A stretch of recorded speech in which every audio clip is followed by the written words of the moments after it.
Before the banners of Zeta and Kastrioti flew together in the mountain winds, before the walls of Rozafa were blessed in sacred fire, there was Gjerg Zeta, a name spoken with both reverence and caution, even by those who feared no god.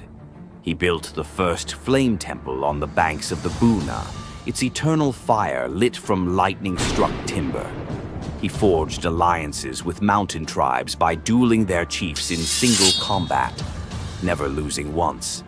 He led the defense of Shkoder during the Grey Siege, using cunning fire traps and midnight raids that are still studied by captains like Gjon today.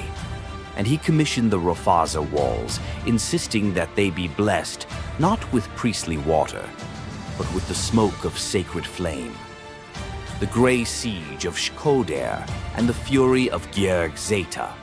It was during the harshest winter in living memory that the Grey Siege began. The rivers froze, the winds cut through armor, and the skies never saw sun, only clouds the color of ash.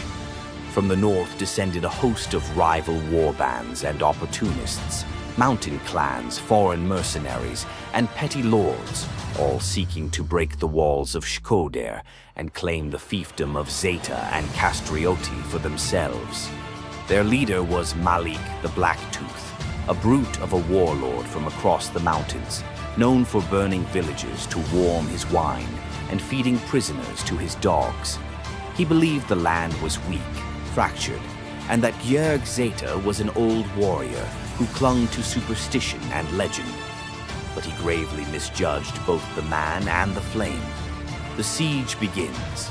The enemy encamped in the valleys and hills surrounding the city, cutting supply routes and sending messengers demanding surrender. The fires inside the city burned low. Food was rationed, snow piled at the gates. Gjerg Zeta stood on the parapets of the Rofaza Walls, watching them. He gave no reply to the threats. When the enemy calls, let silence answer louder. He ordered the city quiet. No drums, no horns, no cries from the ramparts. For a week, the enemy heard nothing but the wind and the distant hum of polyphonic chants from the temples. Gjerg Zeta stood on the parapets of the Rofaza Walls, watching them. He gave no reply to the threats. When the enemy calls, let silence answer louder. Fire from the shadows, Gjerg understood war not only as strength, but as ritual. On the 9th night, with snow falling thick, and the enemy deep in false confidence, he struck. Small teams of his warriors, their blades blackened and their faces painted in ash, slipped through underground tunnels, lighting fire traps beneath enemy tents and supply wagons. Others set spirit effigies aflame, sending burning scarecrows down the slopes. Panic spread. In the dark, whispers rose among the enemy. The dead ride with them. The flame has come alive. Gjerg himself led a flanking charge from the southern gate, his warhorse cloaked in flame-kissed barley, his armor glowing faintly with sacred oil. He wielded a heavy Zoroastrian battle axe, the Ash Cleaver, said to have been quenched in volcanic stone. As the fire rose, snow turned to steam, and the frozen ground cracked underfoot.